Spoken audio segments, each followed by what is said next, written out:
은퇴 후 가장 많이 하는 걱정이 무엇인지 아십니까? 바로 돈입니다.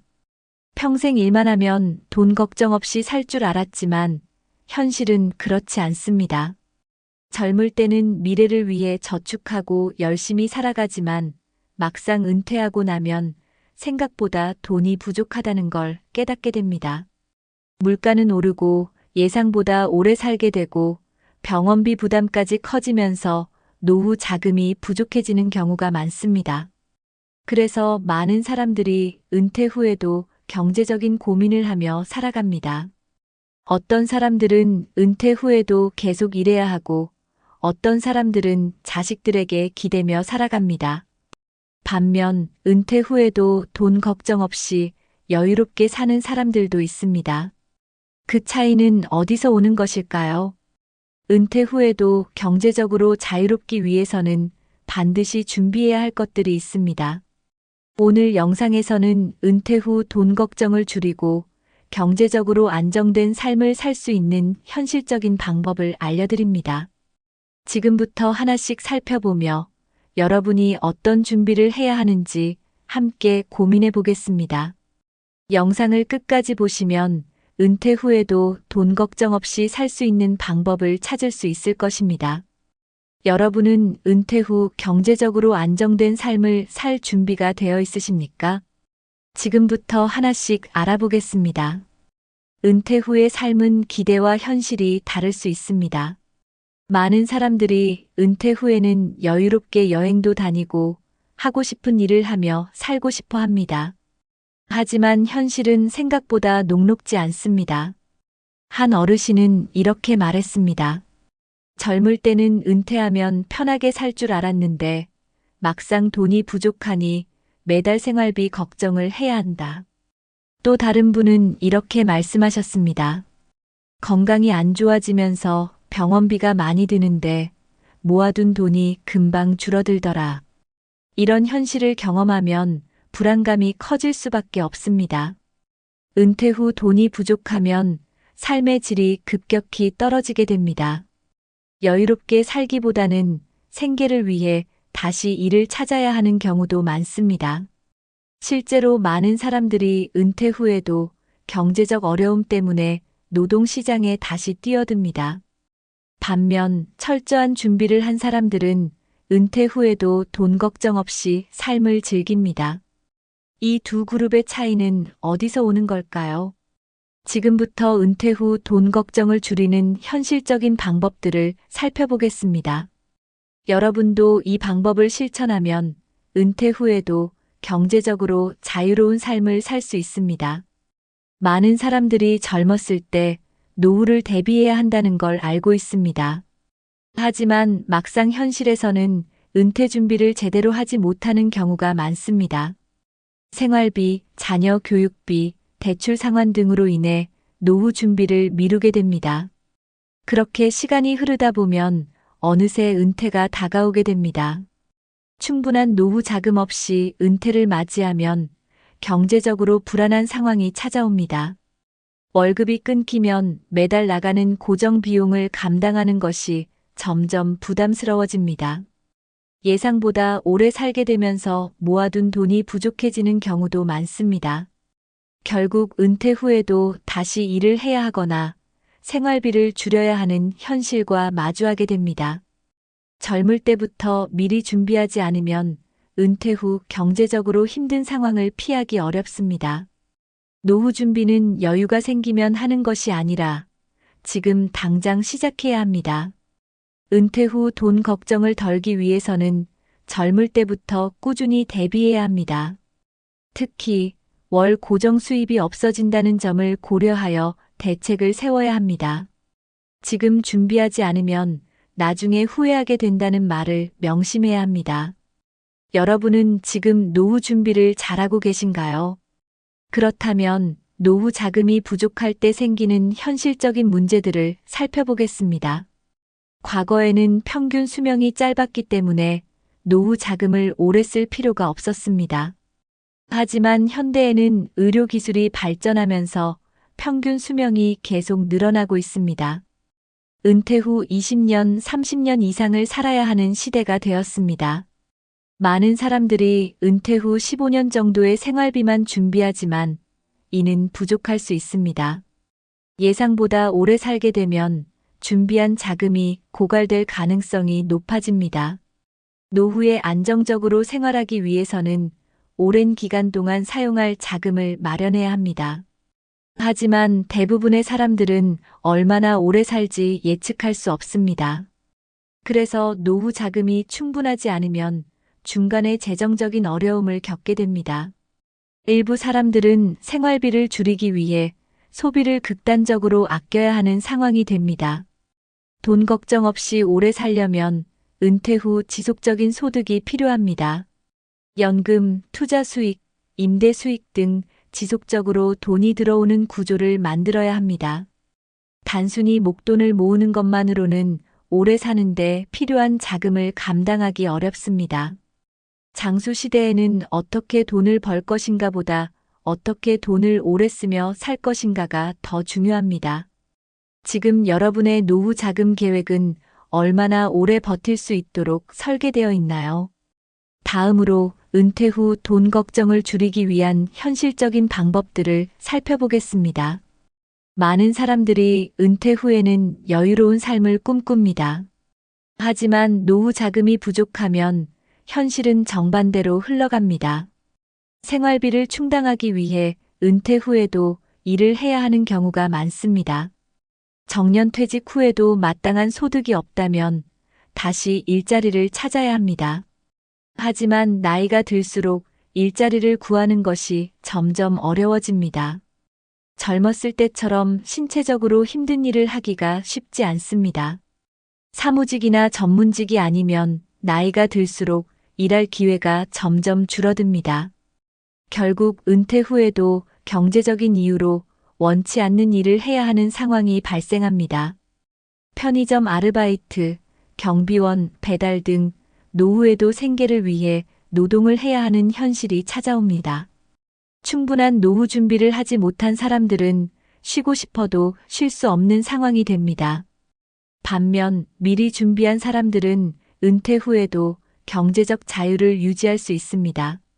중요한 것은 은퇴 전에 소득이 지속되는 구조를 만들어 두는 것입니다. 연금, 투자 수익, 임대 수입 등 다양한 소득원을 준비하는 것이 필요합니다. 혹시 여러분도 은퇴 후 일을 계속해야 할까봐 걱정하고 계신가요? 그렇다면 지금부터라도 은퇴 후 소득원을 만드는 방법을 고민해야 합니다. 노후 자금이 부족하면 가장 먼저 생활비를 줄여야 하는 상황이 옵니다. 먹고 싶은 음식도 참아야 하고 가고 싶은 곳도 갈 수 없게 됩니다. 취미 생활이나 여가 활동을 포기해야 하는 경우도 많습니다. 친구들과의 만남도 점점 줄어들고 사회생활도 위축됩니다. 결국 경제적인 문제 때문에 삶의 질이 급격히 낮아집니다. 특히 건강이 나빠지면 병원비 부담까지 커지게 됩니다. 치료를 받아야 하지만 경제적 부담 때문에 병원 방문을 미루는 경우도 많습니다. 돈이 없으면 결국 건강 관리도 제대로 할 수 없게 됩니다. 노후의 생활비를 줄이는 것은 단순한 절약이 아니라 생존을 위한 선택이 됩니다. 하지만 너무 극단적인 절약 생활은 오히려 스트레스를 유발할 수 있습니다. 은퇴 후에도 경제적으로 여유로운 삶을 살기 위해서는 철저한 준비가 필요합니다. 중요한 것은 은퇴 전에 어떻게 돈을 아낄까가 아니라 어떻게 돈을 지속적으로 벌까를 고민하는 것입니다. 지금 여러분의 생활비는 은퇴 후에도 충분히 감당할 수 있도록 설계되어 있나요? 혹시 은퇴 후 생활비 때문에 걱정하고 계신다면 지금부터라도 대비해야 합니다. 다음으로 노후 자금이 부족할 때 겪는 가장 큰 문제 중 하나인 자식들에게 경제적으로 기대게 되는 상황을 살펴보겠습니다. 많은 부모들은 자식들에게 부담을 주지 않겠다고 다짐합니다. 하지만 노후 자금이 부족하면 결국 자식들에게 경제적으로 기대야 하는 상황이 옵니다.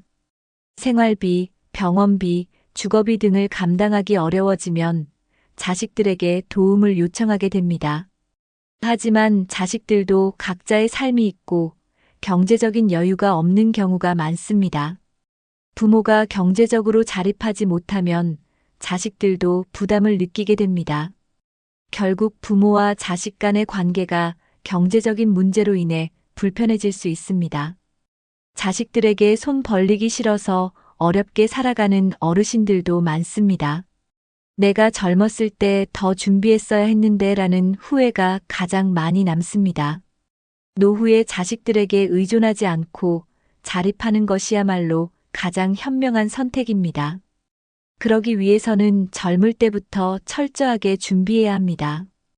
연금, 투자, 부동산 등 다양한 재정 계획을 세워야 합니다. 자식들에게 부담을 주지 않고 내 삶을 독립적으로 사는 것이 가장 바람직합니다. 혹시 여러분은 은퇴 후 자식들에게 경제적으로 기대지 않을 자신이 있으신가요? 그렇다면 지금부터라도 노후 재정을 철저하게 준비해야 합니다. 다음으로 은퇴 후 돈 걱정을 줄이는 가장 현실적인 방법들을 살펴보겠습니다. 은퇴 후 돈 걱정을 덜기 위해 가장 중요한 것은 고정 수입입니다. 젊었을 때는 월급이 나오지만 은퇴 후에는 고정적인 소득이 없어지는 것이 문제입니다. 그래서 많은 사람들이 은퇴 후에도 경제적인 압박을 느끼게 됩니다. 해결 방법은 은퇴 전에 월급처럼 매달 일정한 돈이 들어오는 구조를 만들어 두는 것입니다. 연금은 대표적인 고정 수입원이지만 연금만으로 생활비를 충당하기에는 부족한 경우가 많습니다. 따라서 추가적인 소득원이 필요합니다. 예를 들어 임대 수입이 있다면 매달 일정한 금액이 들어와 생활비를 보충할 수 있습니다. 배당주 투자를 하면 매 분기마다 배당금이 들어와 경제적으로 도움이 됩니다. 작은 온라인 사업을 운영하면 꾸준한 소득을 유지할 수 있습니다. 프리랜서 활동이나 강의, 글쓰기 등으로 은퇴 후에도 수입을 만들 수도 있습니다. 중요한 것은 내가 일하지 않아도 돈이 들어오는 시스템을 구축하는 것입니다. 그러기 위해서는 젊을 때부터 다양한 소득원을 만들어야 합니다. 혹시 여러분은 은퇴 후 매달 들어올 수입이 얼마나 될지 계산해 보셨나요? 지금부터라도 노후 소득원을 계획하는 것이 중요합니다. 다음으로 노후 자금을 효율적으로 관리하는 방법에 대해 알아보겠습니다. 은퇴 후에도 경제적으로 안정된 삶을 살기 위해서는 현명한 재테크가 필수적입니다. 연금은 가장 기본적인 노후 소득원이지만 연금만으로 생활비를 모두 감당하기는 어렵습니다. 따라서 연금 외에도 추가적인 투자 계획을 세워야 합니다. 대표적인 노후 투자 방법으로는 배당주 투자, 부동산 임대, 채권 등이 있습니다. 배당주는 기업에서 주주에게 배당금을 지급하는 주식으로 장기적으로 안정적인 소득을 제공합니다.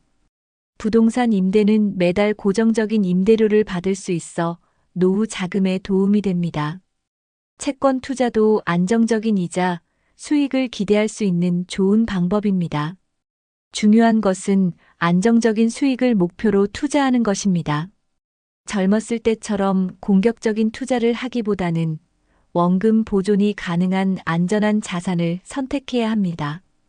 또한 투자 포트폴리오를 다양하게 구성하여 한 가지 자산에 의존하지 않는 것이 중요합니다. 예를 들어 연금, 주식, 부동산, 예금 등을 적절히 분배하여 관리하는 것이 좋습니다. 노후에 투자를 시작하는 것보다 젊었을 때부터 꾸준히 준비하는 것이 더 효과적입니다. 혹시 여러분은 은퇴 후 어떤 투자 전략을 세우고 계신가요? 투자에 대해 잘 모른다면 전문가와 상담해 보는 것도 좋은 방법입니다. 다음으로 은퇴 후 불필요한 지출을 줄이고 현명한 소비 습관을 갖는 방법을 알아보겠습니다. 은퇴 후에는 수입이 줄어들기 때문에 소비 습관을 바꾸는 것이 필수적입니다. 젊었을 때처럼 마음껏 지출하다 보면 금방 노후 자금이 바닥날 수 있습니다. 하지만 무조건 아끼는 것이 답은 아닙니다. 중요한 것은 필요한 곳에 돈을 쓰고 불필요한 곳에서 아끼는 것입니다. 예를 들어 건강을 위해 쓰는 돈은 절대 아끼면 안 됩니다. 하지만 불필요한 명품 소비나 과도한 외식비는 줄일 필요가 있습니다.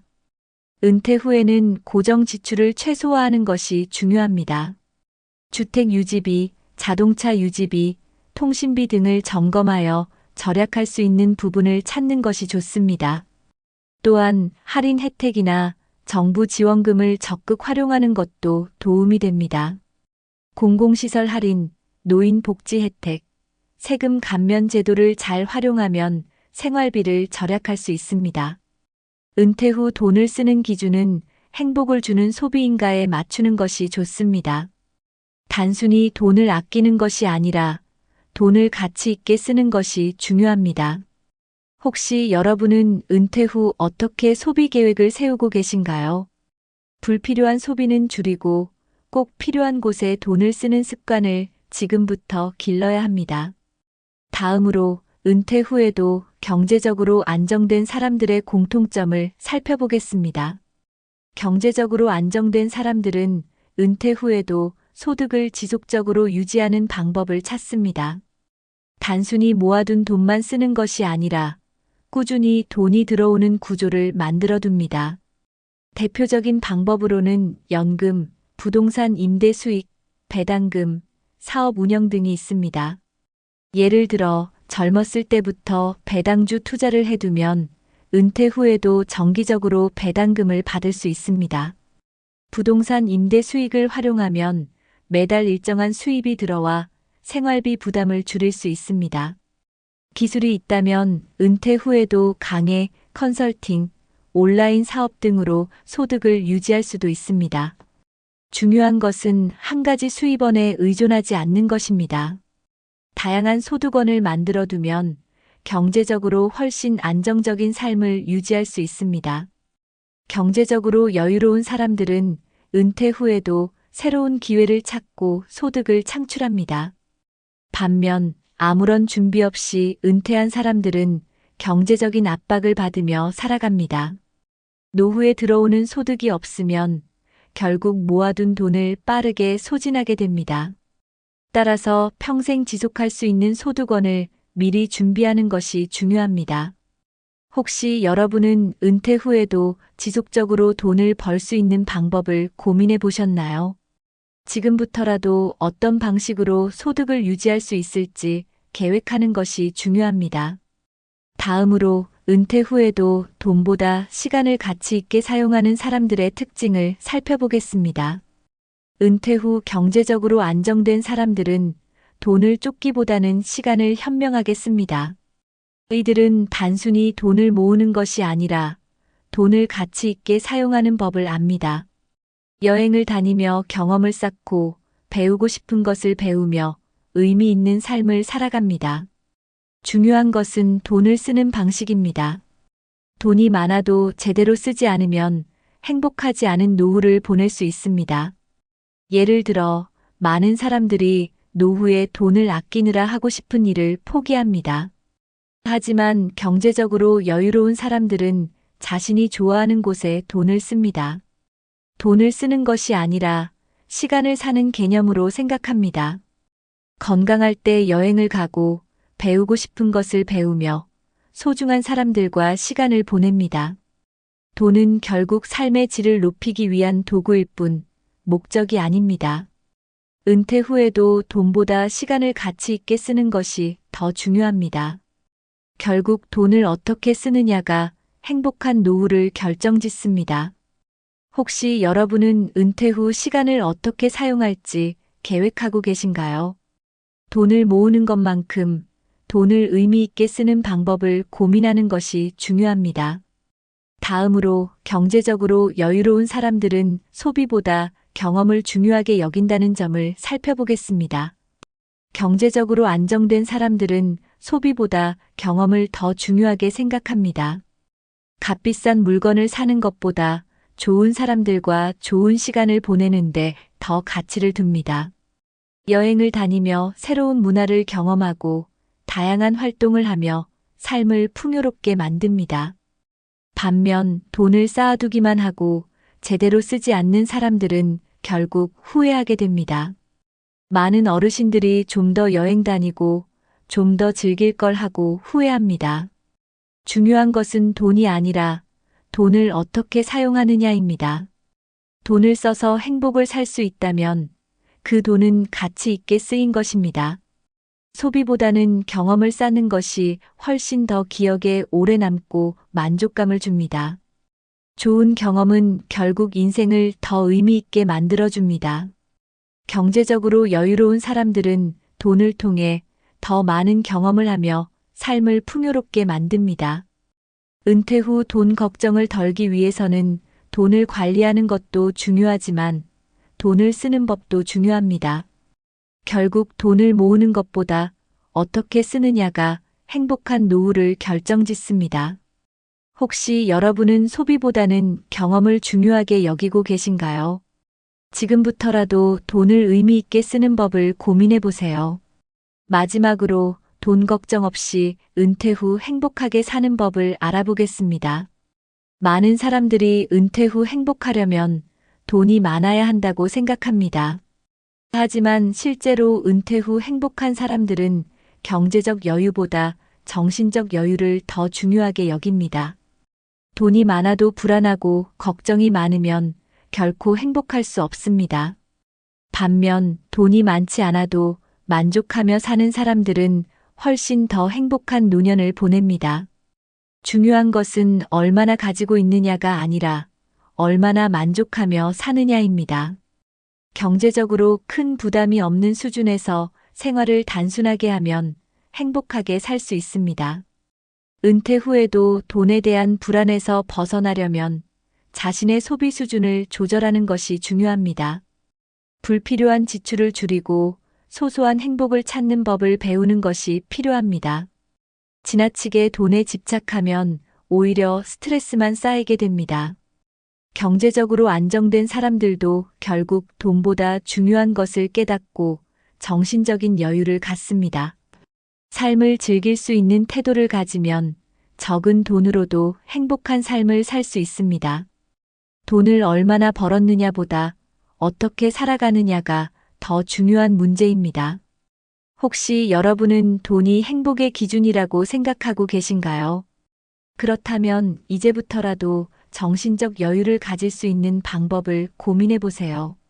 다음으로 은퇴 후에는 돈보다 건강과 인간관계를 먼저 챙겨야 하는 이유를 알아보겠습니다. 은퇴 후 가장 중요한 것은 돈이 아니라 건강과 인간관계입니다. 돈이 많아도 건강이 나쁘면 아무것도 할 수 없습니다. 또한 돈이 많아도 주변에 함께할 사람이 없으면 외롭고 허전한 노후를 보낼 수 있습니다. 결국 행복한 노후를 위해서는 건강과 좋은 인간관계가 필수입니다. 경제적으로 안정된 사람들도 건강을 잃으면 삶의 질이 급격히 떨어지는 것을 경험합니다. 은퇴 후에는 돈을 모으는 것보다 건강을 유지하는 것이 더 큰 자산이 됩니다. 꾸준한 운동과 건강한 식습관을 유지하는 것이 장기적으로 경제적인 부담도 줄여줍니다. 또한 가족과 친구들과의 관계를 지속적으로 유지하는 것이 정신 건강에도 좋습니다. 인간관계가 단절되면 우울증이 생기고 삶의 의욕이 사라질 수 있습니다. 사람들과 어울리며 긍정적인 에너지를 얻는 것이 은퇴 후 행복한 삶을 위한 필수 요소입니다. 돈은 필요하지만 결국 건강과 인간관계가 행복을 결정짓는다는 사실을 기억해야 합니다. 혹시 여러분은 건강과 인간관계를 얼마나 중요하게 생각하고 계신가요? 지금부터라도 건강을 챙기고 좋은 사람들과의 관계를 유지하는 것이 중요합니다. 마지막으로 적은 돈으로도 만족하며 사는 법을 배우는 것이 행복한 노후의 핵심입니다. 그렇다면 어떻게 하면 적은 돈으로도 만족하며 살 수 있을까요? 행복한 노후를 위해 꼭 많은 돈이 필요한 것은 아닙니다. 적은 돈으로도 만족하며 사는 법을 배우면 훨씬 더 여유로운 삶을 살 수 있습니다. 중요한 것은 돈을 얼마나 쓰느냐가 아니라 어떻게 쓰느냐입니다. 과소비를 줄이고 꼭 필요한 곳에 돈을 쓰는 습관을 가지는 것이 중요합니다. 돈을 아껴서 모으는 것이 아니라 나에게 가치 있는 곳에 쓰는 것이 행복한 소비입니다. 무료로 즐길 수 있는 취미를 찾거나 저렴한 비용으로 즐길 수 있는 활동을 찾아보는 것도 좋습니다. 여행도 꼭 해외로 갈 필요 없이 가까운 곳을 찾아 의미 있는 시간을 보내는 것이 중요합니다. 또한 물질적인 만족보다 정신적인 만족을 추구하는 것이 필요합니다. 돈을 쓰는 것보다 가족과 친구들과 함께하는 시간이 더 가치 있습니다. 돈을 아끼는 것에 집착하면 오히려 스트레스를 받을 수 있습니다. 적절하게 돈을 쓰면서 만족하는 법을 배우는 것이 중요합니다. 결국 은퇴 후 행복한 삶은 어떻게 사느냐에 달려 있습니다. 혹시 여러분은 적은 돈으로도 만족하며 사는 방법을 알고 계신가요? 지금부터라도 소비 습관을 바꾸고 소소한 행복을 찾는 법을 연습해 보세요. 이제 마지막으로 은퇴 후 행복한 삶을 위한 결론을 정리하겠습니다. 많은 사람들이 은퇴 후 돈 걱정을 합니다. 하지만 돈보다 더 중요한 것은 어떻게 살 것인가입니다. 돈을 많이 모으는 것도 중요하지만 돈을 현명하게 쓰는 것이 더 중요합니다. 경제적인 안정도 필요하지만 건강과 인간관계를 먼저 챙기는 것이 행복한 노후의 핵심입니다. 또한 돈이 많지 않아도 만족하며 사는 법을 배우면 훨씬 더 여유로운 삶을 살 수 있습니다. 중요한 것은 돈이 아니라 돈을 어떻게 쓰느냐입니다. 여러분은 은퇴 후 어떤 삶을 살고 싶으신가요? 혹시 지금이라도 바꾸고 싶은 생활 습관이 있다면 댓글로 남겨주세요. 이 영상이 도움이 되셨다면 부모님이나 친구들에게도 공유해주세요. 앞으로도 인생을 살아가는 데 도움이 되는 현실적인 조언을 전해드리겠습니다. 영상이 유익하셨다면 구독과 좋아요, 알림 설정 부탁드립니다. 끝까지 시청해주셔서 감사합니다. 건강하고 행복한 하루 보내세요. 다음 영상에서 또 뵙겠습니다. 감사합니다.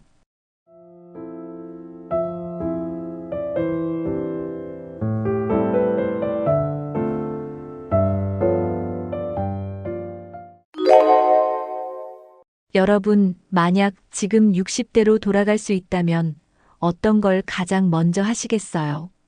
건강을 더 챙길 걸, 돈을 더 모을 걸, 혹은 여행을 많이 다닐 걸? 이런 생각들 한 번쯤 해보신 적 있으시죠? 실제로 한 할아버지에게 이런 질문을 해봤습니다. 85세 어르신이셨고 삶의 굴곡을 많이 겪은 분이셨어요. 질문은 아주 단순했어요. 다시 60대로 돌아간다면 가장 먼저 하고 싶은 게 뭐냐고요. 그분은 잠시 생각하다가 단호하게 말씀하셨습니다. 이것만 제대로 했더라면 지금보다 훨씬 다른 인생이었을 거라고요. 그래서 오늘은 그분이 말한 인생을 뒤바꿨을 6가지 이야기를 나눠보려고 합니다.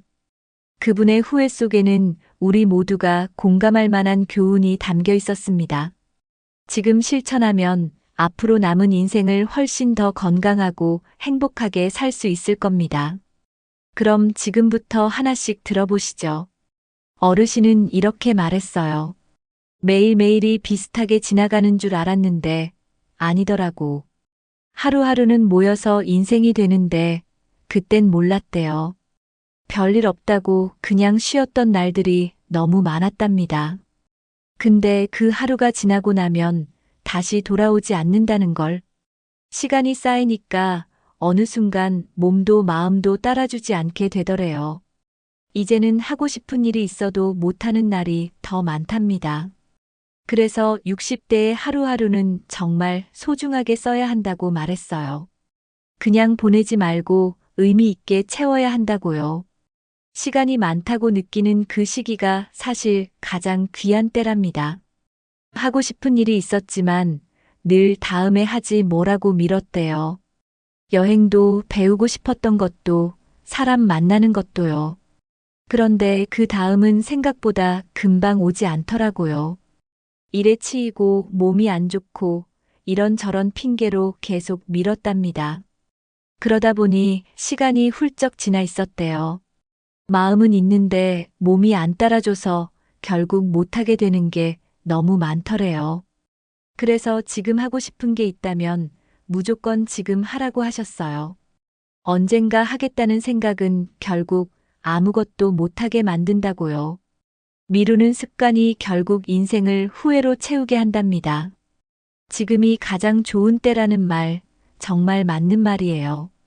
어르신은 지금 가장 많이 드는 생각이 그때 했어야 했는데 라는 말이래요. 돈도 아니고 명예도 아니고 그냥 평범한 일들을 해보지 못한 게 그렇게 아쉽답니다. 친구 만나서 수다 떨고 손주랑 놀고 산책 다니는 그런 일들이요. 그땐 사소하게 느껴졌지만 지금은 다 보석 같은 기억이었대요. 그런데 이제는 그 기억조차 만들 수 없으니 더 마음이 아프다고요. 후회는 나중에 오지만 그땐 되돌릴 수 없다는 걸 꼭 기억해야 합니다. 지금 할 수 있는 걸 지금 해야 후회가 줄어들어요. 후회는 순간이 아니라 평생 남는 감정이니까요. 어르신은 젊을 땐 가족보다 일이 더 중요하다고 생각했대요. 돈을 벌어야 했고 집을 지켜야 한다는 책임감이 컸다고 합니다. 그래서 가족과 보내는 시간은 늘 뒷전이었대요. 아침엔 바쁘다고 말만 하고 나가고 저녁엔 피곤하다는 핑계로 대화조차 피했답니다. 그땐 그게 당연하다고 생각했는데 지금은 아니래요. 돈은 다시 벌 수 있지만 가족과의 시간은 다시 못 온다고 하셨어요. 특히 자식들 크는 시간은 너무 빨라서 금방 지나가 버린다고요. 그걸 지나서야 깨달으니 너무 늦었대요. 그래서 지금이라도 가족을 먼저 챙기라고 말하셨어요. 자식들과 이야기를 자주 했냐고 물어봤어요. 어르신은 고개를 저으셨어요. 공부했냐, 밥 먹었냐, 일찍 자라는 말만 했다고 합니다. 자식이 무슨 생각을 하는지, 속은 어떤지 들은 적이 거의 없대요. 어느 순간부터는 대화 자체가 어색해졌고, 말도 잘 안 하게 되더래요. 자식들도 자기 얘기를 안 하니까 그냥 마음이 멀어졌다고 느끼셨대요. 그때 좀 더 물어보고 들어줄 걸 정말 많이 후회하신다고요. 그래서 지금이라도 자식과 대화를 시도해 보라고 말씀하셨어요. 가장 크게 후회되는 건 배우자와의 시간이라고 하셨어요. 같이 있는 게 당연하다 보니 고맙단 말도 미안하단 말도 잘 안 했대요. 그냥 옆에 있다는 것만으로 위로였는데 막상 떠나고 나니 너무 많은 말들이 마음에 남았다고 해요. 집안일에 지치고 서로 짜증만 냈던 날들이 아깝다고 하셨고요. 그땐 그렇게 소중한 시간인 줄 몰랐다고 하셨습니다. 매일 얼굴을 보는 것 자체가 축복이었다고요. 그래서 지금 곁에 있는 사람에게 하루라도 감사의 표현을 아끼지 말라고 하셨어요. 어르신은 젊을 때 성격이 급하고 예민했다고 하셨어요. 사소한 일에도 화를 내고 짜증을 많이 냈답니다. 그땐 그게 성격이라 어쩔 수 없다고 생각했대요. 그런데 시간이 지나고 나니 후회되는 일투성이었다고 합니다. 화낸다고 해결되는 것도 아니고 결국 상처만 남는 걸 왜 그리 몰랐을까 싶었대요. 특히 가족에게 내뱉은 말들이 오래 남았다고 하셨어요. 한마디 덜 했으면 관계가 달라졌을 거라며 지금은 마음을 다스리는 법을 배워두는 게 정말 중요하다고 하셨어요. 늦기 전에 말하기 전 한 번만 더 생각하는 습관을 들이자고 하셨어요. 젊었을 땐 주변을 자꾸 보게 된다고 하셨어요. 누구는 어디 갔다더라. 누구 자식은 뭐 한다더라. 이런 얘기를 들을 때마다 괜히 초조하고 조급해졌대요. 그래서 남 따라 살다 보니 정작 자기 삶이 뭔지 모를 때가 많았답니다. 그런데 결국 중요한 건 남이 아니라 나더라고요. 나만의 속도, 나만의 기준이 있어야 삶이 덜 흔들리고 덜 후회된다고 하셨어요. 지금은 비교보다 감사하는 마음이 더 크다고 하셨고요. 그러니 남 신경 쓰지 말고 내 마음부터 들여다보라고 조언하셨어요. 인생에서 가장 중요한 건 마음이라는 걸 나이 들고 나서야 절실히 느꼈다고 하셨어요. 몸은 늙어도 마음은 평안하면 훨씬 건강하게 살 수 있대요. 스트레스 받는 일, 속상한 일은 언제나 있지만 그걸 어떻게 받아들이느냐가 진짜 실력이라고 하셨어요. 젊을 땐 바쁘단 이유로 마음을 돌볼 생각조차 안 했는데 지금은 하루하루 마음을 편히 유지하려고 노력한대요. 책을 읽거나 명상을 하거나 조용히 생각 정리하는 시간도 좋고요. 마음 하나만 잘 지켜도 사람과의 관계도 훨씬 부드러워진다고요. 마음 공부는 나이 상관없이 평생 해야 할 공부라고 강조하셨어요. 어르신은 건강을 잃고 나서야 왜 예전에 몸을 더 챙기지 않았을까 많이 후회하셨대요. 젊었을 땐 멀쩡하니까 괜찮을 줄 알았답니다. 밤새 일하고 끼니도 대충 때우고 운동은 귀찮아서 미뤘고 병원도 잘 안 가셨대요. 그런데 어느 날 갑자기 몸이 안 따라주기 시작했답니다. 무릎이 아프고 숨이 차고 피곤이 계속된다고 하셨어요. 병원에 갔을 땐 이미 몸이 많이 안 좋아져 있었다고요. 건강은 무너지기 전에 챙겨야 한다는 걸 뼈저리게 느끼셨대요. 그래서 지금 건강하신 분들일수록 더 미리 준비해야 한다고 강조하셨어요. 큰 운동을 말하는 게 아니에요. 그냥 매일 아침에 30분만이라도 걸었다면 지금 이 다리가 덜 아프지 않았을까 싶으시대요. 나이 들면 관절이나 근육이 자연스럽게 약해지는데 그걸 막아주는 가장 쉬운 방법이 걷기와 스트레칭이래요. 그런데 귀찮다고 안 하다 보니 몸이 굳어졌고 나중엔 걷고 싶어도 무릎이 아파서 못 걷는다고 하셨어요. 조금이라도 더 걸었더라면 지금 삶이 많이 달랐을 거라고요. 그래서 지금이라도 매일 조금씩 걷는 습관을 들이길 권하셨어요. 그게 100세까지 버틸 수 있는 기초 체력이 된다고요. 병원은 물론 필요하지만 가장 먼저 바꿨어야 했던 건 일상의 습관들이라고 하셨어요. 늦게 자고 자극적인 음식만 먹고 과음하던 습관. 그게 결국 지금의 병을 만든 원인이었대요. 병원에서는 약을 주지만 습관을 고치진 못한다고 하셨어요. 그래서 평소에 물 자주 마시고 싱겁게 먹고 잘 자는 습관이 더 중요하다고요. 이런 것들이 건강을 지켜주는 진짜 비결이래요. 습관을 바꾸면 몸이 알아서 회복하기 시작한다고 하셨어요. 하루 한 끼라도 건강하게 먹는 것. 그게 최고의 예방약이라고요. 어르신은 젊을 때 혼자 있는 걸 잘 견디는 편이었다고 하셨어요. 사람 만나고 이야기 나누는 것보다 조용히 있는 게 편했대요. 그래서 일부러 연락도 줄이고 모임도 잘 안 나가셨답니다. 그런데 나이가 들면서 상황이 완전히 달라졌대요. 혼자 있는 시간이 길어질수록 생각이 많아지고 마음이 점점 외로워졌다고 하셨어요. 혼자 괜찮다고 생각했던 게 착각이었다고요. 외로움은 몸까지 아프게 만든다고 느꼈대요. 그래서 지금은 주변 사람들과 자주 연락하고 얼굴을 본다고 하셨어요. 건강보다 중요한 게 바로 사람과의 관계라고 하셨어요. 인생을 돌아보니 정말 소중한 사람은 몇 안 된다고 하셨어요. 돈이나 명예보다 힘이 되는 건 마음을 나눌 수 있는 사람이었대요. 힘들 때 손잡아주고 기쁠 때 함께 웃어주는 그런 사람들이요. 젊었을 때는 그런 사람이 곁에 있어도 고마운 줄 몰랐다고 하셨어요. 그런데 지금은 그 사람들 덕분에 하루하루가 버틸만 하다고요. 진심으로 걱정해주고 말없이 함께 있어주는 사람. 그런 사람 하나만 있어도 인생은 외롭지 않다고 하셨어요. 그래서 좋은 사람은 절대 놓치지 말라고 하셨어요. 마음을 나눌 수 있는 관계는 건강보다 더 귀하다고요. 어르신은 인간관계도 관리가 필요하다고 하셨어요.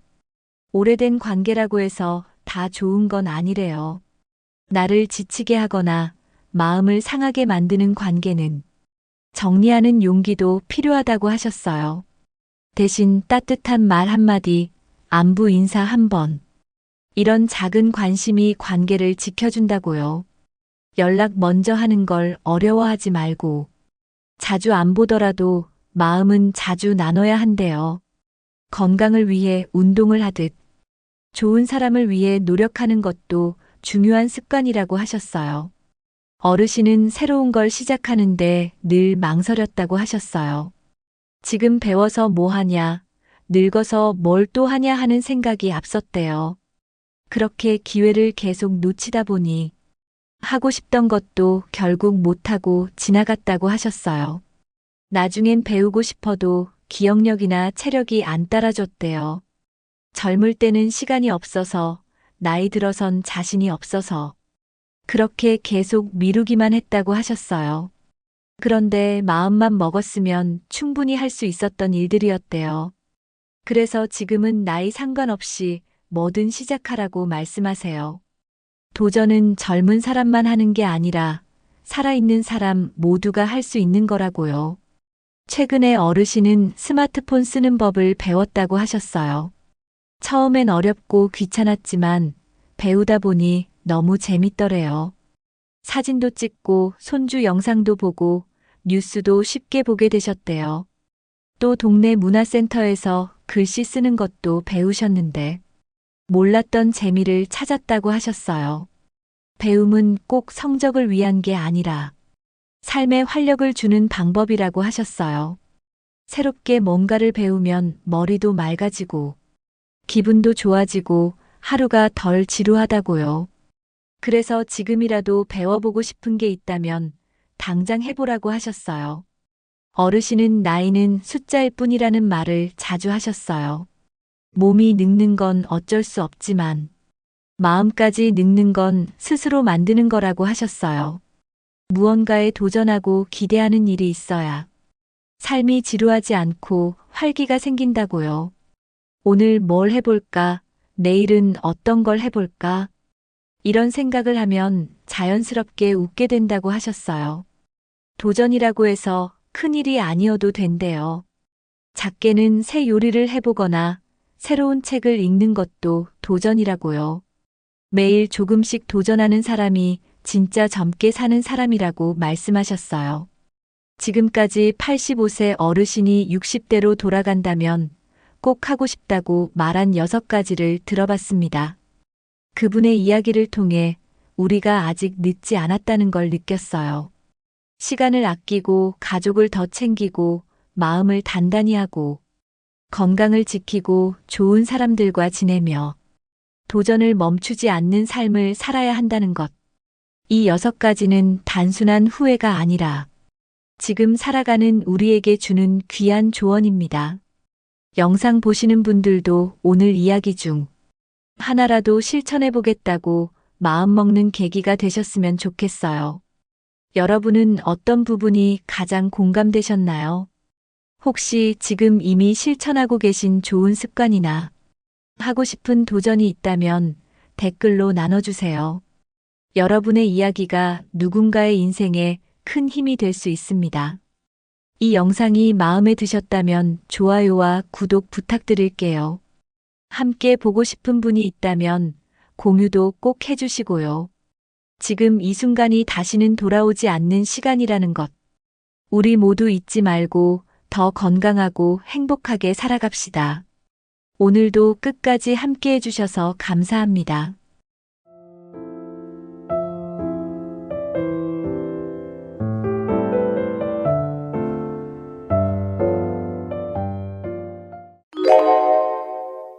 여러분, 80세 이후 노인분들이 갑자기 건강이 무너지고 수명이 급격히 짧아지는 경우 한 번쯤 보신 적 있으시죠?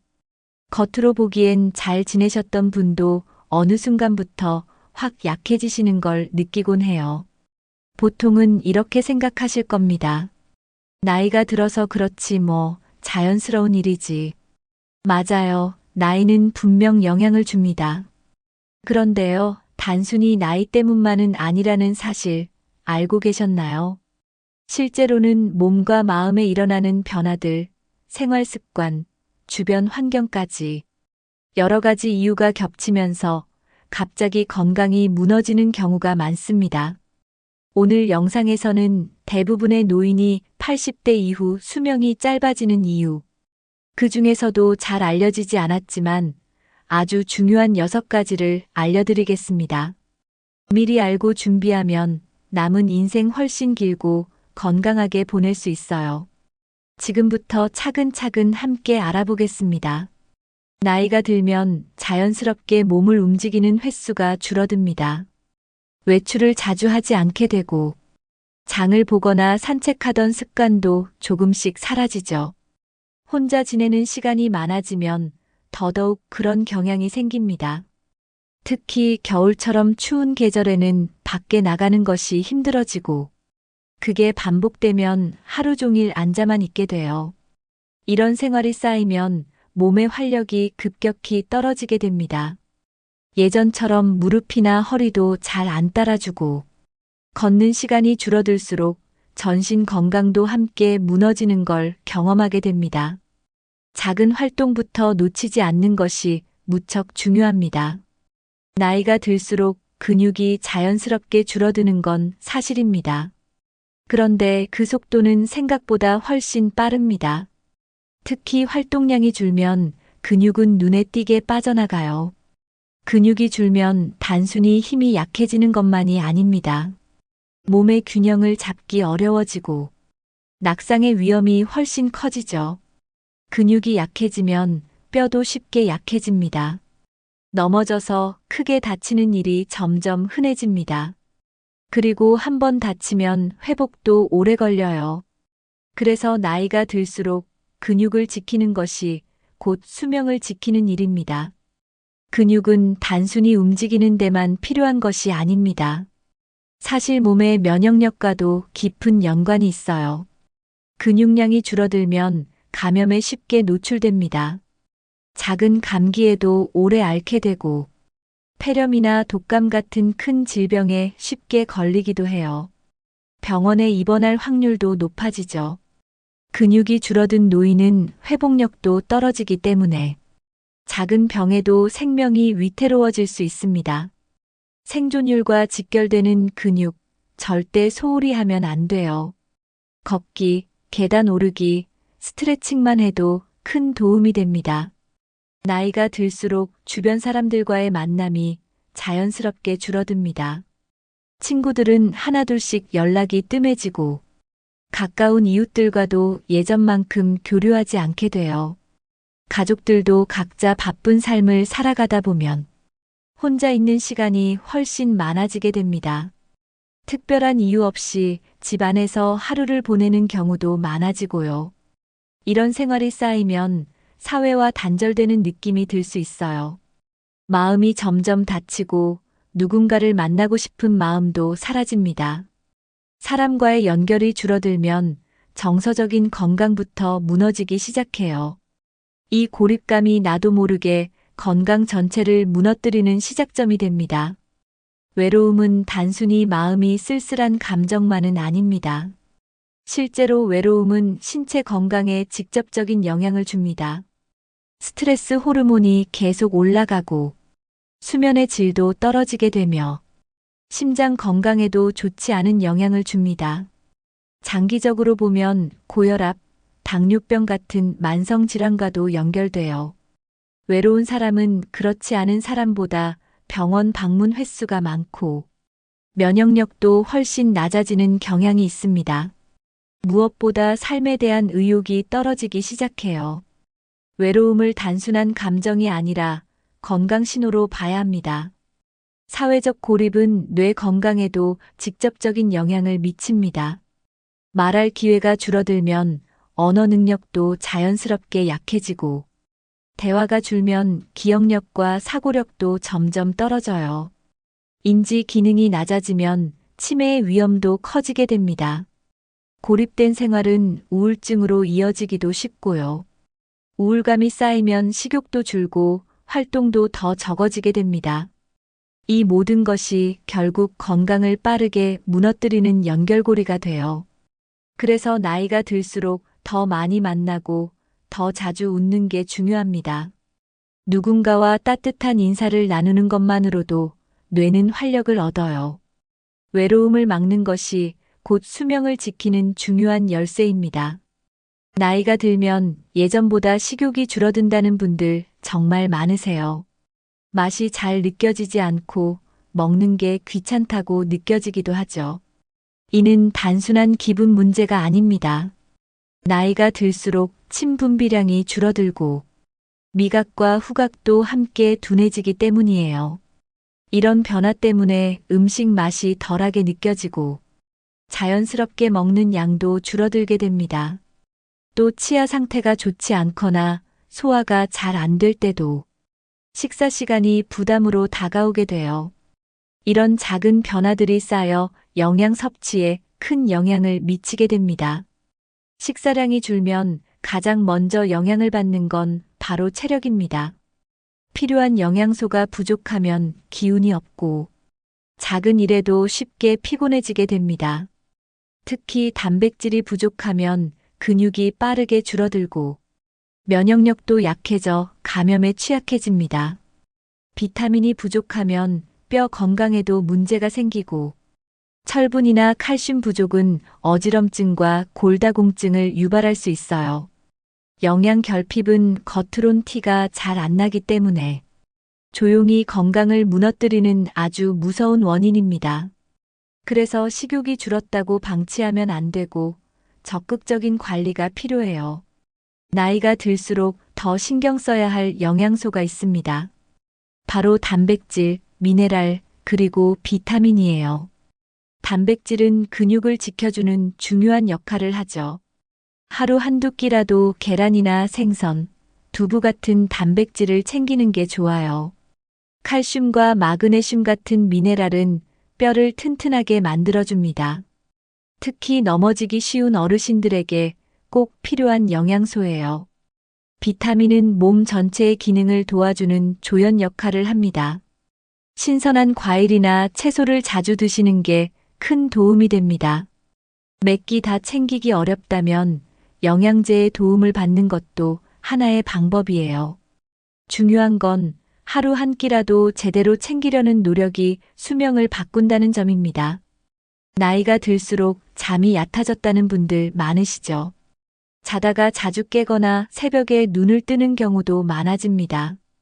그 이유는 우리 몸의 생체 리듬이 변하기 때문이에요. 멜라토닌이라는 수면 호르몬 분비가 줄어들고 몸이 쉽게 깊은 잠에 들지 못하게 됩니다. 또 낮 동안 활동량이 적으면 밤에 피곤함도 덜하게 되고 걱정이나 생각이 많을수록 잠드는 것도 어려워져요. 심지어 작은 소리나 빛에도 쉽게 깰 수 있어요. 이렇게 수면의 질이 낮아지면 몸의 회복 능력도 같이 떨어집니다. 결국 수면 부족은 건강에 아주 큰 영향을 주게 돼요. 수면이 부족하면 단순히 피곤한 걸로 끝나지 않습니다. 면역력도 함께 떨어지게 되고 각종 감염에 쉽게 노출됩니다. 뇌는 잠을 자는 동안 노폐물을 정리하는데 잠이 부족하면 이 기능이 제대로 작동하지 않아요. 기억력과 집중력도 함께 낮아지고 감정 조절도 어려워져 쉽게 짜증이 나게 됩니다. 당뇨병이나 심혈관 질환의 위험도 높아지고 장기적으로 보면 수명 자체에도 영향을 줄 수 있어요. 그래서 좋은 수면은 건강의 기본 중 기본입니다. 수면의 질을 높이기 위해 할 수 있는 방법들이 있습니다. 우선 일정한 시간에 자고 일어나는 습관을 들이는 게 중요해요. 낮잠은 짧게, 오후 늦게는 피하는 게 좋습니다. 잠들기 전에는 스마트폰이나 텔레비전도 줄이는 게 좋아요. 대신 조용한 음악이나 책을 보는 것도 도움이 됩니다. 카페인이나 알코올은 잠자기 몇 시간 전부터 피하는 게 좋아요. 잠들기 전에 따뜻한 물로 샤워하면 몸이 이완되어 잠이 잘 와요. 침실은 어둡고 조용하게 유지하고 너무 덥거나 추운 온도는 피하는 게 좋아요. 작은 습관 변화만으로도 잠의 질은 훨씬 나아질 수 있습니다. 나이가 들면 자연스럽게 복용하는 약이 늘어나게 됩니다. 혈압약, 당뇨약, 콜레스테롤약까지 여러 가지를 드시는 분들이 많죠. 그런데 문제는 약이 많아질수록 부작용도 함께 늘어난다는 점입니다. 특히 약의 종류가 많아지면 서로 영향을 주고받을 수 있어요. 어떤 약은 다른 약의 효과를 방해하거나 더 강하게 만들기도 합니다. 이런 상호작용이 반복되면 몸에 무리를 줄 수밖에 없어요. 약을 먹는데도 몸이 더 피곤하고 이상하다고 느끼는 분들도 많습니다. 심지어 어떤 증상은 약 때문이라는 걸 모른 채 방치되기도 하죠. 약은 분명히 필요하지만 너무 많으면 오히려 독이 될 수 있습니다. 약의 양과 종류는 꾸준히 점검받는 것이 중요합니다. 약을 복용하면 항상 부작용의 가능성이 따릅니다. 특히 위장장애나 어지럼증, 졸림 같은 증상이 자주 나타나요. 이걸 단순히 나이 탓이라고 넘기면 위험할 수 있습니다.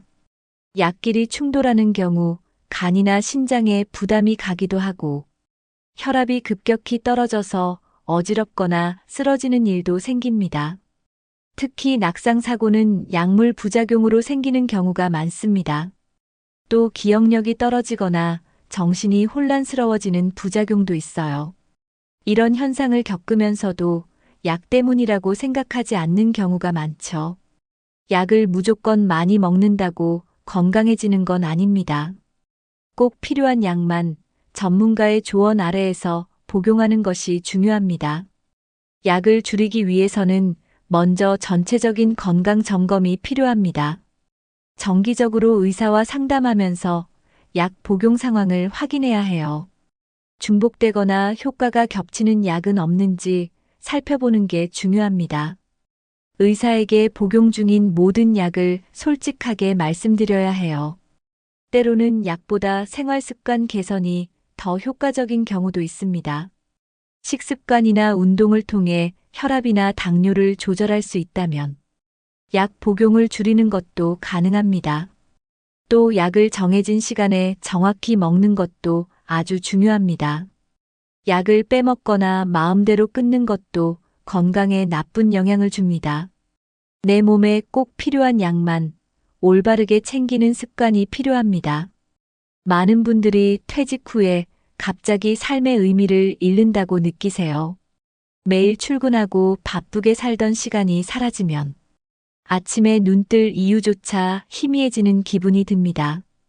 게다가 자녀들도 다 성장해서 독립하고 나면 집안은 조용해지고 할 일도 줄어들게 되죠. 그동안 가족을 위해 살아온 분일수록 더 큰 허무함을 느끼게 됩니다. 이럴 때 자신이 소외된 것 같은 감정도 생기고요. 사회에서 역할이 없다는 생각이 들면 마음도 위축되고 몸도 점점 더 움직이지 않게 돼요. 결국 이런 허무함이 삶의 활력을 뺏어가게 됩니다. 목표가 없는 삶은 마치 방향 잃은 배와도 같아요. 하루하루가 무기력하게 느껴지고 무엇을 해도 큰 의미가 없어 보일 수 있습니다. 이런 생각이 계속되면 삶에 대한 의욕도 사라져요. 특히 혼자 지내는 시간이 많을수록 이런 부정적인 생각에 빠지기 쉬워집니다. 결국은 마음이 먼저 무너지고 그게 몸까지 영향을 주게 되는 거예요. 살아야 할 이유를 잃는 순간 건강도 빠르게 나빠지게 됩니다. 그래서 나이가 들수록 더 강한 목적 의식이 필요합니다. 인생 후반에는 왜 사는가 보다 어떻게 살고 싶은가를 고민하는 게 중요합니다. 작은 취미 하나라도 삶의 활력이 될 수 있어요. 예를 들어 화초를 키운다거나 글을 써보거나 그림을 그리는 것도 좋습니다. 가까운 이웃과 차 한 잔 나누는 시간도 의미가 되고요. 누군가에게 도움을 주는 봉사활동도 아주 큰 힘이 됩니다. 손주를 돌보거나 반려동물을 키우는 것도 내 삶에 필요한 존재감을 느끼게 해줘요. 삶의 목적은 거창할 필요 없어요. 나에게 의미 있는 무언가를 찾는 게 건강한 노년의 시작입니다. 오늘 영상에서는 대부분의 노인이 80대 이후 수명이 짧아지는 이유 6가지를 함께 알아봤습니다. 단순히 나이 탓만이 아니라 활동량 감소, 사회적 고립, 영양 부족, 수면 문제, 약물 과다 복용, 삶의 목적 상실까지 생각보다 다양한 요소들이 우리의 건강과 수명을 결정짓고 있었죠. 특히 이 중 한 가지만이 아니라 여러 가지가 함께 겹치면서 몸과 마음이 급격히 약해지는 경우가 많다는 걸 알 수 있었습니다. 하지만 걱정할 필요는 없습니다. 지금부터라도 작은 변화들을 실천하면 충분히 달라질 수 있으니까요. 매일 가볍게 걷기, 가까운 사람에게 안부 전하기, 한 끼라도 영양을 챙기기, 잘 자는 습관 만들기, 그리고 내 삶의 소소한 목표 하나 정하는 것만으로도 삶의 질과 수명은 분명히 달라집니다. 여러분은 오늘 들으신 내용 중 어떤 부분이 가장 공감되셨나요? 혹시 지금 실천하고 계신 건강 습관이 있다면 댓글로 공유해 주세요. 여러분의 경험이 또 다른 누군가에게 큰 도움이 될 수 있습니다. 이 영상이 도움이 되셨다면 좋아요와 구독, 그리고 주변 분들과의 공유도 부탁드립니다. 지금부터 하나씩 실천해 보세요. 건강한 90대, 그 이상까지 충분히 가능합니다. 오늘 영상 끝까지 함께 해주셔서 감사합니다. 우리 모두 건강하게 오래오래 활기차게 살아갑시다.